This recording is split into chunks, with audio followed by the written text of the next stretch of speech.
Hello and welcome, house partiers and house party hers, to this fourth game tonight. We're going to be having the Space Age Wizards and Team Everest facing off, and I'm joined here today by Bloof. How you doing, Bloof? I'm doing pretty good, man. House Party Hers, is that a shout out to all the grill watchers of House Party? Is that what, Sometimes I like to what that is? believe that there are some out there watching, The listening. non-gender apparently House Partier is not a gender neutral term. Not gender neutral enough. We are trying to be very proactive here in the community. It's so PC. But speaking of PC, let's get into some of these picks and bans here. Like Swain and Rise coming out of the Space Age Wizard guys, and then we're seeing Nidalee and Azir out of Team Everest. Yeah, Not Azir, a pretty common ban coming out against Gunshin, who is a very well-known Azir main. Gunshin's pretty dominant there in the mid lane. And I haven't seen him on anything a whole lot other than Azir, so there's a good point there. Everest kind of target banning there, although these are really kind of overpowered champions in general, as well as Rek'Sai and Zyra, rounding out the end of our bans. Yeah, I'd Uh, be interested to see if Gunshin's actually willing to pick up the Vlad since it did not make it get banned, I mean, through the ban phase. So if he's able to pick that up, that could be a definite pick to follow back on as we've seen some great success so far here and in the LCS. yeah, LCS, it's pretty much been either ban worthy or first pick out of every single game. So that, but I feel like the unsung hero right now of the meta is definitely the Trundle, with the removal of USS being able to clear out his subjugate. Trundle is just so dominant in the top lane, and he's able to take out any sort of tank that they put up against it. With Saw grabbing this Kindred first, definitely a good pick, but it does leave up the Vlad as well as the Trundle already is left up on the field. I wonder if Team Everest is going to take him up on that.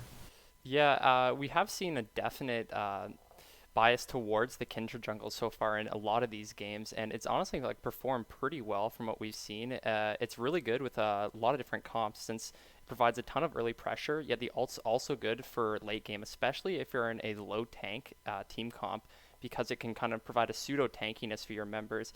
So it can be really good if you want to get a priority pick on either your mid laner or your top lane as well to help protect them. Wow, what is this pick and ban? So, like you said, all of these overpowered picks still up, and they decide to pick a support and an Elise. A jungle was already shown, and support probably a somewhat influential role, but support is really more for counterpicking in this meta, and they decide to pick a support and a jungler. I don't get it. And then on the side of Saw, of course, they go ahead and grab the Maokai, still a very solid top laner, and the Vlad. Yeah, definitely liking Space Age Wizards pick ban so far. Really good power picks from him. We've seen lots of success on the Maokai, who's still, even after all the changes to Triforce and the new top laners become popular, as we was shown before, he's still a really strong pick on his own. And the Vladimir, of course, as we were mentioning. And two more interesting picks picked up by Everest right there that we have not really seen out at all. I mean, the Braum, as we've seen before, it can be quite good in this meta, but not so much the Sivir or the Lulu have we seen recently. Yeah, so Lulu is kind of falling out of favor because the age of the carry 80 carry, excuse the hyper carry 80 carries is sort of fallen, and even falling even more so when you only have a Sivir sitting at the 80 carry position. So really, their sources of damage right now is almost exclusively on the backs of Harper Lee and Hamlet on that Lulu in the mid lane, when really those are fairly low damage sources. They're mainly used for utility. So right now they're really going to have to find a source of strength in the top lane if they want to come out with a win. Yeah, the only other consolation I'll say is, as we've seen in LCS recently as well, is the Elise can actually be a pretty strong pick when going up against the Kindred, because you can lock her down and try and burst her before she's able to drop the ultimate. But having other follow-up CC for the Elise is preferable. But right now, all they really have for hard CC is a Braum, especially if they lock in the Olaf top. They are a very low CC comp, having the one hard CC, excluding Braum passive, being a skill shot. So it seems like a fairly abusable team comp if they get behind it all. Yeah, definitely abusable if they get behind. So, like you mentioned, not a lot of hard CC. However, one thing that I did notice is that they have quite a few ways to get to the backline and get onto Muse. So Muse and Mythology probably going to be sitting more to the mid towards back sides of these fights, as well as Relara. And you have Josefumi's going to be able to throw down that Ragnarok, jump towards the back line. Imperial Peace, he'll be able to repel, jump back down on top of him. And there's not really a whole lot Super Frank can do. There's really, when he's CC immune, when they're up in the sky, there's really no way to lock them down as they're wailing on the back line. Yeah, of course, but I guess most of that depends on whether or not Everest is going to be able to get advantage in the early to mid game.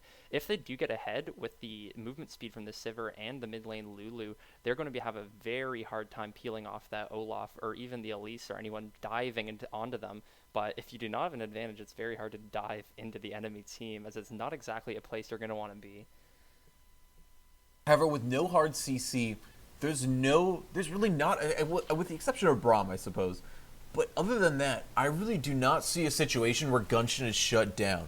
He can throw off so much damage while he's invulnerable as Vlad, and they don't have any bursts in order to take him out. It's really going to be very tough, and they have to put forward a lot of pressure onto this mid lane if they expect to get out of this mid-game phase alive.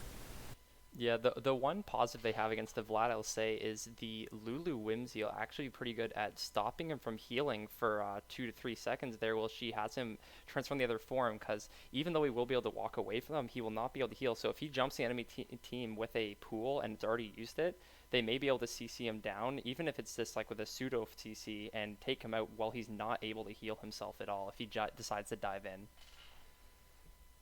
Yeah, definitely a good point. That'll be one thing that could keep them into these team fights. Something I really like that's showing back up in the meta is this Ashe at AD carry, something we haven't seen for quite a long time. Brings forward that long-range initiation. So Super Frank on Maokai, that Twisted Advance is not exactly a very long-range initiate. It sort of requires you to get very up close and personal. But when you have that sniper in the back line throwing off that crystalline shot, it really makes for these team fights to be even more explosive. And it kind of helps to move the game along when you have someone who could kind of initiate every 60 seconds when it's coming back up. Yeah, it's actually quite exciting having the Ashe back in the meta. It's really, with all the typical AD carries, it's pretty much waiting around for dragons that they've added in, or Rift Heralds or turrets to really cause team fights. With the Ashe, you can actually start a team fight anytime you want. So if you have a team that gets a lead in some way and wants to start picking a fight, you no longer have to wait for those objectives, as you merely have to wait for someone to step just a little bit too far out, and you can just pick them right off with the Ashe ult. And I'm really liking seeing her back in the play, because it makes it much more exciting. On top of that, it's just kind of interesting that what seemed to have brought the Ashe out into the meta is actually the Lucian nerfs. Then now that everyone is not forced to either pick or ban him every single game, it seems that AD carries are spreading their wings and picking up more champions, and Ashe being at the forefront of that list. Yeah, it was funny. I actually saw a post on Reddit not too long before this about the new Triforce Ashe and how that could be coming back into play. I don't exactly know if that's something we'll be seeing here. However, Ashe definitely a strong champion. We'll see how she can affect the game. But something else you don't see too often is Josefumi up there in the top lane on that Olaf. It's very interesting that you're bringing an Olaf against a Maokai. In the 1v1 situation, you might be able to do okay. He has a lot more sustain, I would say, than Super Frank does. However, in these team fights, there really isn't a whole lot of champions that he could burst down. It's really going to be relying on just Ashe as well as Karma to get them Now, through. we're heading into the loading screen here, so we're going to have to stop talking for a sec, but we will see you guys back when we are done loading in just a couple of seconds.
And here we are back in the game once again. The teams are walking out of the fountains now, as we see, and let's see what kind of start they're going for. We've seen a lot of pretty passive starts with the teams pretty much fanning out, but we're seeing a big cluster coming down the bot side from Everest here. Yeah, they're going to be looking for an early cheese. Like you said, when you don't have the best team composition, you have to make up for that with mechanical micro and macro play, and they are going for the early gank here on Ashe. No mobility, going to have to rely on the flash. They're moving in quick. Here we got Frosty Nomad. He's going in, he misses the frostbite. Unfortunate. They do burn the flash after that, the winner's bite. They flash out of the way, but even still, an early flash when you've got that burned on an Ashe could very easily make that bottom lane very volatile. Oh, of course. We're going to have to see, I guess, if he's going to now start up the top side in the Elise and try and get an early gank down bot side to try and punish that Ashe burning her flash so early. Because the Braum actually is going to have a very good follow-up if he happens to hit a cocoon down there, or even just slowing him to make it easier with the flash burn like that. Yeah, and overall, it looks like Mythology might actually respond with starting top side himself. I think that's a pretty smart move. And Imperial Peace, unfortunately, I think he called it wrong. He's starting here on the bottom side, possibly going to go towards the mid or top early for his first game. Yeah, if they have a more top-focused team like they have, where pretty much all of their team is focused around Josephumi, they may just be saying, you know, getting the flash on the Ashe is good. You guys can pressure bot lane a lot better, but we still need to focus our main carry on our team, which in this case is Josephumi with their team comp. Yeah, very true. He's going to be pretty much the main driving force. If he can throw off that Ragnarok and get all the damage that he needs to get done, that'll really be the big factor. However, man, when you're looking at these team fights, even if he gets all that damage done, it's all going to get stopped by Lamb's Respite. So as long as the rest of the team can focus him down, man, it's going to be really tough. I really don't see a way that they win in these team fights. Yeah, it's going to be interesting to see how they're going to play it out. I actually haven't seen a comp like this for like a season or so now, but this used to be the big thing, the Olaf Lulu comps going in with Olaf shredding most of the tanks top, and maybe with the Black Cleaver buffs we're going to be seeing it back. I was thinking I might have been seeing Olaf back right when they first made the change, but I haven't seen much of him until just now. Right, and one of the main reasons why that comp fell out of favor was probably solo on Kindred. Here we got Imperial Peace. He did decide to come here early. They got the exhaust. They got the cocoon. Here comes some close. They are blown, and Ashe is going to be the first one to fall. First kill going over to Team Everest. Very good pathing, actually, from Imperial Peace. So he actually just cleared his entire bot side jungle instead of moving up and kind of faking them out, I think, because usually you'd expect someone that you know is getting leached bot side, the top laner is starting up, you know he's down there, and you'd expect him to go top, as we stated. But he actually just goes for the full clear down, gets that level 3 early, and then goes for the early gank bot, just as we thought he would originally. Yeah, overall, really good play, and actually Gunshin started to channel his teleport, which now he's not going to have. As Imperial Peace is going in, they land the cocoon.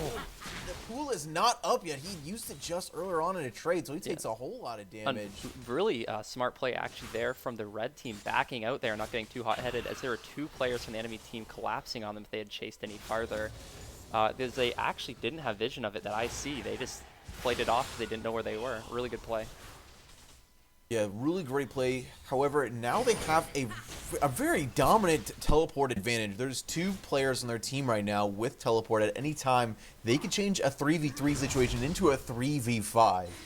Really, yeah, especially with the Ashe being down, no flash still, and now being down CS and a death and a bit of XP.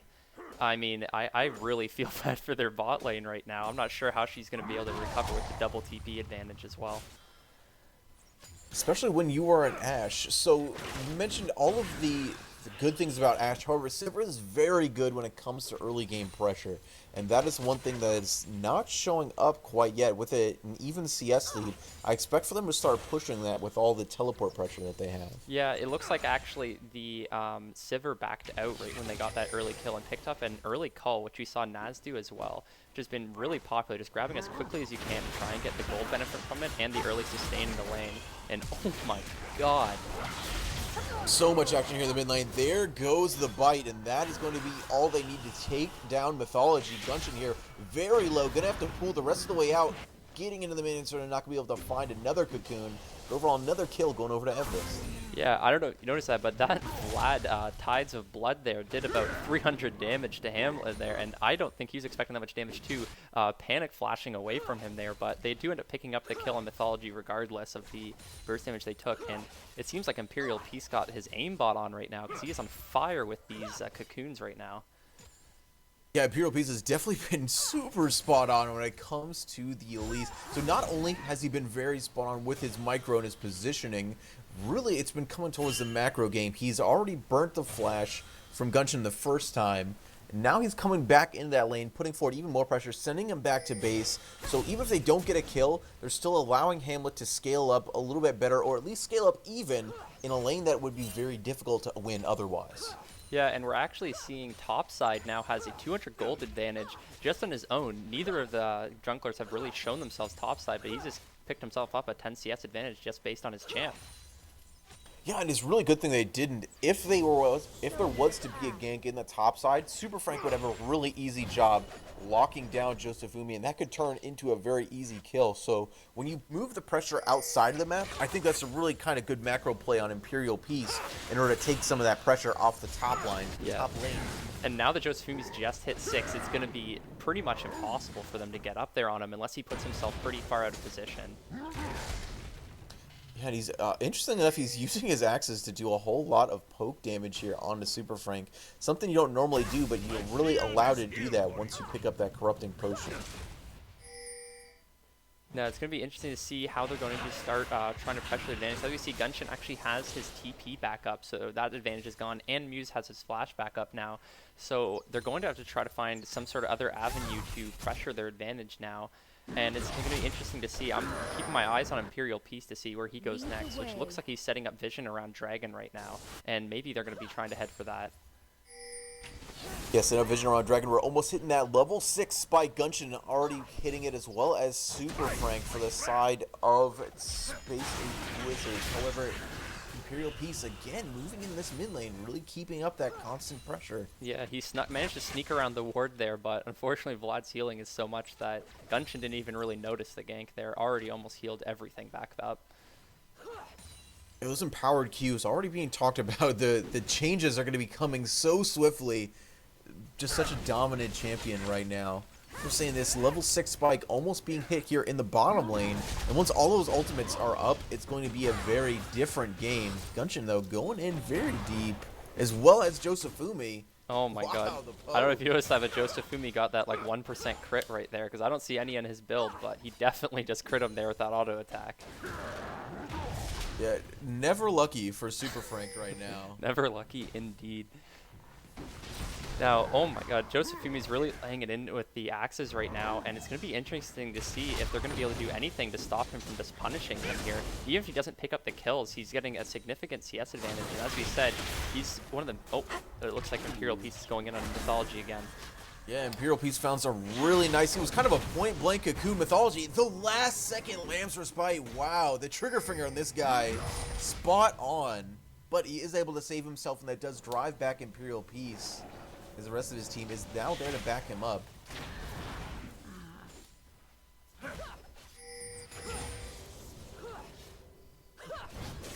He's moving in. Just now hitting level 6 is this Ashe. So at any moment they do have that crystalline arrow. Probably going to wait out the spell shield from Harper Lee to make sure that that hits successfully. But Josefumi here, not exactly as healthy here in the top lane if he wants to do a dive. Yeah, we see actually Imperial Peace hugging around the bot side right now. Maybe waiting to counter that Ashe Air if it comes through, but his bot lane actually backs out, so we'll see where he heads next. It looks like he's been really trying to help out Hamlet in the mid lane, as this is a really tough lane for Gunshin.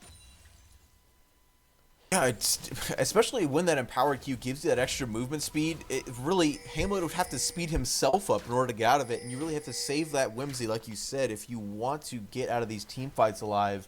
You got to put all the CC He's going to get the cheeky brush here, but it looks like Mythology does not want any of that in his face right now. Not going to face check the bush, and actually manages to get out of that one, but that could have been a bad death brush situation from him. And he actually gets the camp steal, with Gunshin just putting up too much pressure for them to really walk up on him and prevent that. Yeah, Imperial Peace missing out the smite. That's definitely not the time you want to do that when the Kindred stacks are at stake.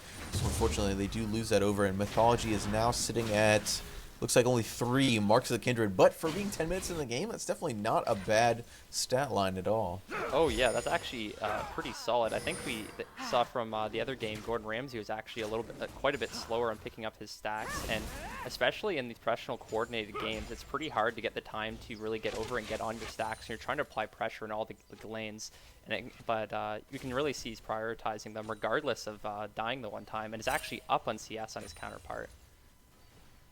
Being up in CS against an Elise is pretty impressive. Overall, she's a fairly solid jungler, a fairly solid farmer here in the lanes. However, Josephumi, though, he's doing pretty well into this Maokai matchup, a lot better than I would have originally thought. Keeping him poked out and keeping his CS up. Yeah, it's still extending that CS advantage now up to 25 CS from the 10 CS advantage he had before. So it's going to be interesting to see if they're going to be able to ever put a stop to it. Because, I mean, he doesn't even have to kill Super Frank. He just needs to get to that strong power spike where him and Hamlet can basically just run through the enemy team with that super large Olaf running the speed of light. And I'm not sure how Muse is really going to be able to deal with him. I mean, he'll have flash and heal, but when the Olaf's immune to his everything and he's running from Sivir movement speed and from Lulu movement speed, it's going to be terrifying. Boston Nomad moving back into the mid lane. Imperial Peace caught a little thirsty into the opposite jungle. Gunshin, though, he's getting closed in and does not have the backup of Mythology. But they're not going to decide to go into that at all. Yosefumi, though, in this top lane, I feel like even though he's got some sustain, we've noticed that Super Frank is able to trade so much damage back on top of him. Even as we talk about that, actually, Mythology solos it, sneaking it outright from underneath their toes, and the enemy team actually had the scuttle on it, so he must have snuck in through the backside, placed his pink ward, and stuck it right from underneath them. Showing the power of Kindred, I guess, with that new jungle item doing the max % health damage, actually able to sneak out that dragon and not even taking that much damage for her troubles. Yeah, that's really impressive. I'm really not sure how that actually happened. And when you lose an early Infernal Dragon like that, oh, excuse me, that was only the Cloud Dragon. But never mind, it completely nullifies my point. And not here really comes Imperial Peace in again, but it looks like he no longer wants a piece of Mythology. He's actually caught completely out of position and just falls over, not really gaining much besides a camp for that.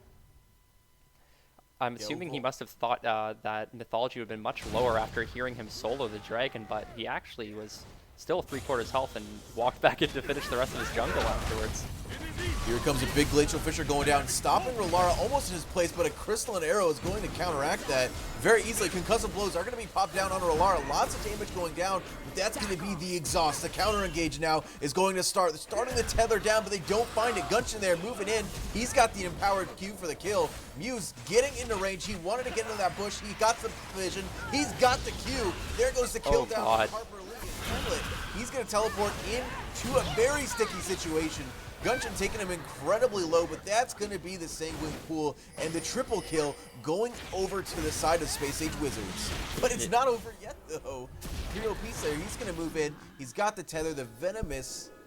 It's not going to finish him off. Rolara going to move out alive. Wow, what a crazy fight. It looked extremely good for the red side originally when they had a TP coming in and everything, and they had the double TPs, as we stated, coming up, but Hamlet actually got poked out, and Gunshin got in there before him, and Hamlet actually should have probably canceled his TP there, and just overall, just a very odd play from the red side with killing Hamlet to still come in and just kind of dying one at a time there, when they really should have just accepted backing off after the original play.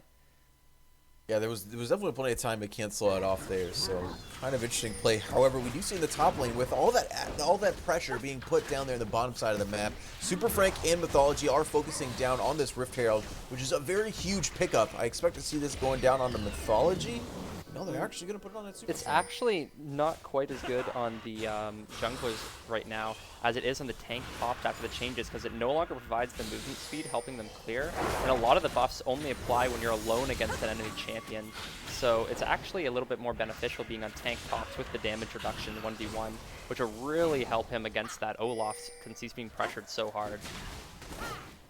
Oh, wow, there goes the Cocoon, landing down on Mythology. He still has the Lamb's Respite up, gonna let himself go really low, but he doesn't pop it. Waits way too late. The Crystal Arrow doesn't land, but now they have Super Frank joining into the fight.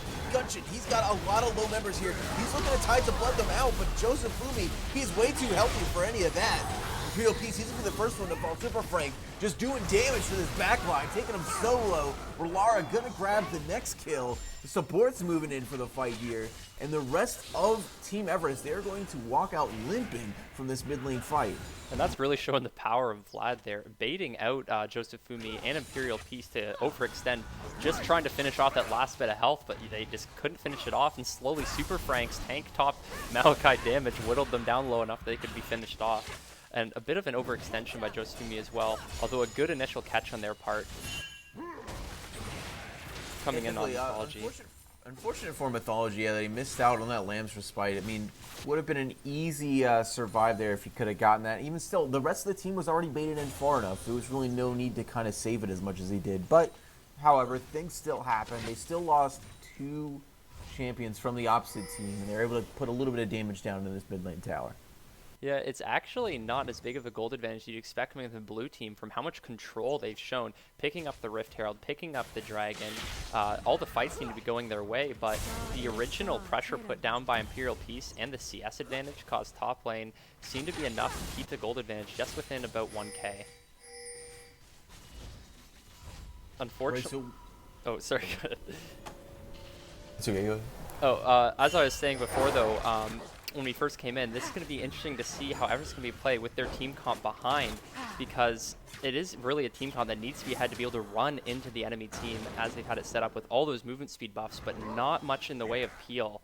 So if it keeps getting out of their hands here, as we've been seeing in these fights, it could be a real big disaster for them coming up to the mid game. We're speaking at that mid game. The Sunfire Cape, the first finish on Super Frank was Joseph Fumi. He's got that Black Cleaver, excuse me. So lots of damage being traded there. Lots of damage being traded in the river. Because, man, both these junglers just really trying to aggressively position themselves in order to make something happen. Yeah, and you can see blue team actually setting up for yet another dragon. They got pretty good control over here, and they're setting up even more vision and just clearing them out. They definitely want to be stacking those. Here comes the hard CC being stacked. Gunshin, he's not able to go down the Tides of Blood. There goes the Glacial Fisher. They realize there is way too much going on. They got to bug out of there. Flash is coming out of Frosty Nobad. Gonna keep himself alive, but it looks like now Space Age Wizards, they claim the river for the moment. And once again, Gunshin showing the power of that Vlad. Again and again, they think they have him caught out. The whole team will run in, and Vlad just does not care about being caught out of position. He doesn't care about your CC. He's just gonna heal it up afterwards. And it's just pretty crazy. Luckily for the red team, though, they finally learned to back off and are not really going to lose too much outside of the dragon there. There goes on the hunt, popped. Hamlet looking into trying to get off the Whimsy, trying to keep him down, but he's just going to knock him up. The Wild Growth Mythology, he's going to come in a little too late. Concussive blows, going to pop him incredibly low, but he's sitting inside that Lamb's Respite, but not long enough. Harper Lee's going to grab the kill. Imperial Peace repelling back down on top of Lara. An excellent Cocoon to finish him off, and Hamlet's going to grab the kill there, tying up the gold lead, excuse me, the kill lead, 6-6. Wow, red team making excellent use of their small amount of CC. We said it might be a problem for them, but they say that's all they need to take down that Vlad.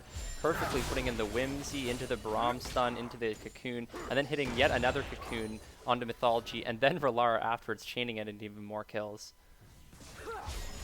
That can allow them to maybe pick up the tower here. It looks like this teleport is going to be enough to stop him. Gunshin moving in. He's got that ultimate down. He's got him to 3 members. It's a whole lot of health coming back. Yeah, brings him up to full. Man, that ultimate is insane. Still a really crazy play off of that. Even though the blue team got the dragon, because of the 3 kills gained from the red team, the gold advantage actually swung back their way on top of the massive CS advantage going top lane. And they're going to have to burn a teleport of their own if they expect to keep this mid lane tower. So here comes Hamlet moving in here. And we saw earlier, man, Joseph Fumi went really aggressive into the top lane on Super Frank, even after, you know, all of his abilities were dropped. He just kind of popped Ragnarok. It doesn't really give any movement speed, so it's kind of, actually it does. It does give him 60% movement speed, but it was just not enough to move into range to actually grab Super Frank. So really unfortunate Yeah, we trade. can in see the some top pings going on the bot side on their wards actually. So interesting to see if they're going to try and get a TP play here from Super Frank. I'm wondering what that was about, or maybe they're just going to back off here. Although it looks like they're actually bringing the Vlad over. Are they possibly setting up for a dive here, or just a pick with the Ashe ult? I guess we're going to have to find out. They are actually countering, sending Hamlet here into the bottom lane as well. So we're going to have, it looks like a 4-on-4 down here in the bottom lane. They're not seen out from the side of Team Everest, so they don't necessarily know that they're there, but it's kind of obvious. But they're just going to poke into the tower and walk away. Yeah, sometimes you don't need to make the big play. You just rotate the members down, push the enemy team back a little bit, and just take the objective you came for. No fighting necessary. And it's Josephumi, even though he has this big advantage here, he still is not able to really put a dent in Super Frank to actually finish him off, and it's taking him forever to get any damage down in this turret because of it. Maybe be in part due to that Rift Herald buff, making Super Frank so incredibly tanky. It was interesting, when they have the majority of their damage sitting on, but before I get into that point, man, Mythology, he's going to grab a huge cocoon there. Going to actually be able to land a Lancer's Sprite this time, but Gunshin, though, getting into the back line, so much damage going down the Hemo Plague, not enough to finish off Frosty Nomad, but really low champions. The Crystalline Arrow lands on Imperial Peace, but he was way too far back. And the rest of Space Age, they're going to push them all back onto their side of the middle lane, but not able to pick up any kills. Yeah, definitely close on Mythology's part there, but seemed like a little bit of a miscommunication there on when to go in, with the Ashe Arrow and Gunshin's all in being a little bit stagnant from each other, and Super Frank never really finding a target even though he TP'd in. Could have led to something big, but I'm not sure if it's going to lead to anything at all anymore, and with all their cooldowns down, Red Team looks like they want to turn it and make a play of their own. Yeah, Josephumi, he's got that Ragnarok up at any time. He could just use it to finish off that tower if they really needed to. He's definitely got the defenses as well as the offenses to make a lot happen in a team fight.